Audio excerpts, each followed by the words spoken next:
यस विश्लेषणमा स्वागत छ। आज हामी एउटा यस्तो महत्त्वपूर्ण कानुनी दस्तावेज खोतल्दैछौँ जसले नेपालको पुरै शैक्षिक जगलाई डोहोर्याएको छ। त्यो हो शिक्षा ऐन 2028। कुनै पनि ठूलो भवन ठड्याउनु अघि एउटा बलियो ब्लुप्रिन्ट वा खाका चाहिन्छ नि। हो, ठिक त्यसैगरी नेपालको राष्ट्रिय शिक्षा प्रणालीलाई व्यवस्थित गर्न यो ऐन एउटा बृहत नक्साको रूपमा उभिएको छ। यसले हाम्रो शिक्षा प्रणालीको सबैभन्दा माथिल्लो राष्ट्रिय छानादेखि तल गाउँको जगसम्मलाई कसरी कसिलो गरी बाँधेको छ, आउनुहोस् सँगै बुझौँ। ल, अब यो मास्टर ब्लुप्रिन्टभित्र प्रवेश गरौँ। आज हामी मुख्य रूपमा यी 5वटा कुराहरू हेर्नेछौँ: विद्यालयको जग र संरचना, राष्ट्रिय स्तरको सुशासन, स्थानीय सुपरिवेक्षण, शिक्षकहरूको व्यवस्थापन र अन्त्यमा यसलाई बाँधेर राख्ने नियम र सजायहरू। खण्ड 1, जग र विद्यालय संरचना। यो विशाल कानुनी संरचना कसरी तयार भयो भनेर बुझ्न सबैभन्दा पहिले यसले कसरी भुइँमा जग बसाल्यो त्यतातिर लागौँ। यो ऐन रातारात जादु जसरी देशभर एकैपटक लागू भएको पक्कै होइन। सुरुमा 2028 सालमा यो केवल चितवन र कास्की गरी जम्मा 2वटा जिल्लामा मात्र सुरु भएको थियो। त्यसपछि बिस्तारै फैलदै गएर 2032 सालसम्म आइपुग्दा बल्ल तत्कालीन सबै 75 जिल्लाहरूमा यो पूर्ण रूपमा पुग्यो। एउटा सानो बिन्दुबाट सुरु भएर यसरी यसले सिङ्गो देशलाई नै समेट्न सफल भयो। अनि यसैले हाम्रो विद्यालय शिक्षाको मुख्य संरचना तय गरिदियो। कानुनले शिक्षालाई मुख्यतया 13 वर्षको एउटा निरन्तर यात्रा मानेको छ। 4 वर्ष उमेर पूरा गरेका बालबालिकाका लागि 1 वर्षको प्रारम्भिक बाल शिक्षाबाट सुरु भएर कक्षा 1 देखि 8 सम्मको आधारभूत शिक्षा हुँदै कक्षा 12 सम्म पुग्ने माध्यमिक शिक्षाको स्पष्ट बाटो यसले कोरेको छ। यो नै हाम्रो शिक्षाको मुख्य मेरुदण्ड हो। यहाँनिर एउटा अत्यन्तै राम्रो कुरा के छ भने कानुनले विशेष शिक्षा र समावेशी शिक्षा बीचको भिन्नतालाई स्पष्ट पारिदिएको छ। धेरैलाई यी दुई कुरा उस्तै लाग्न सक्छन्, तर विशेष शिक्षा भनेको दृष्टिविहीन वा बहिरा जस्ता फरक क्षमता भएकाहरूलाई विशेष तरिकाले अलग्गै दिने शिक्षा हो, जबकि समावेशी शिक्षाले चाहिँ अपाङ्गता भएका वा सीमान्तकृत सबैलाई नछुट्याइकन नियमित शैक्षिक मूलधारमै सँगै राखेर पढाउने कुराको वकालत गर्छ। त्यसैगरी विद्यालयको प्रकारलाई आर्थिक दृष्टिकोणले 2 धारमा बाँडिएको छ। एकातिर सामुदायिक विद्यालयहरू छन् जसको सम्पूर्ण नियमित अनुदान नेपाल सरकारले बेहोर्छ। अर्कोतिर संस्थागत विद्यालयहरू छन् जसलाई हामी प्राय प्राइभेट स्कुल भन्छौँ र यिनीहरूले सरकारबाट नियमित अनुदान पाउँदैनन्। यो वर्गीकरणले नै उनीहरूको सञ्चालन र सरकारी निगरानीको जग बसालेको छ। खण्ड 2, राष्ट्रिय शैक्षिक सुशासन। अब यो ब्लुप्रिन्टको छाना अर्थात् राष्ट्रिय स्तरमा सिङ्गो शिक्षा प्रणालीलाई कसरी चलाइन्छ भन्नेतर्फ अघि बढौँ।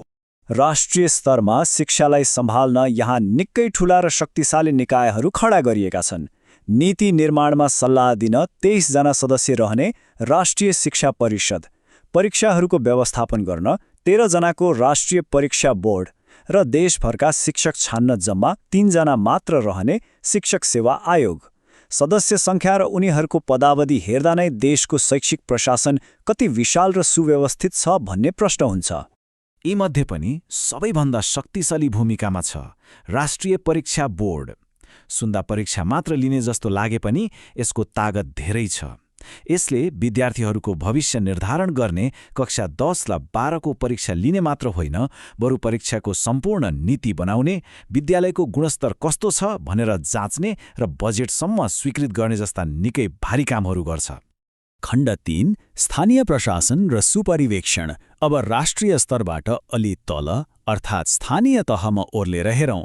केन्द्रको नीति गाउँसम्म पुर्याउन निकै महत्त्वपूर्ण सुरक्षा जालीहरू निर्माण गरिएका छन्। माथि बनेका नीतिहरू सिधै कक्षा कोठामा आफै पुग्दैनन्। त्यसका लागि जिल्ला स्तरमा योजना बनाउन 9 जनाको जिल्ला शिक्षा समिति, स्थानीय समन्वय गर्न 11 जनाको गाउँ वा नगर शिक्षा समिति र प्रत्यक्ष रूपमा स्कुल चलाउन 9 जनाकै विद्यालय व्यवस्थापन समिति बनाइएको छ। यी समितिहरू नै हुन् जसले राष्ट्रिय नीतिलाई स्थानीय समुदायसम्म जोड्ने पुलको काम गर्छन्।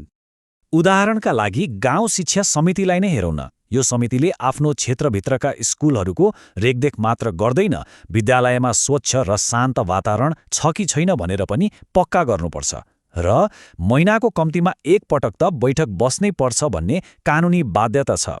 यसले स्थानीय तहमा शिक्षाका समस्याहरूलाई तत्काल सुल्झाउन मद्दत गर्छ।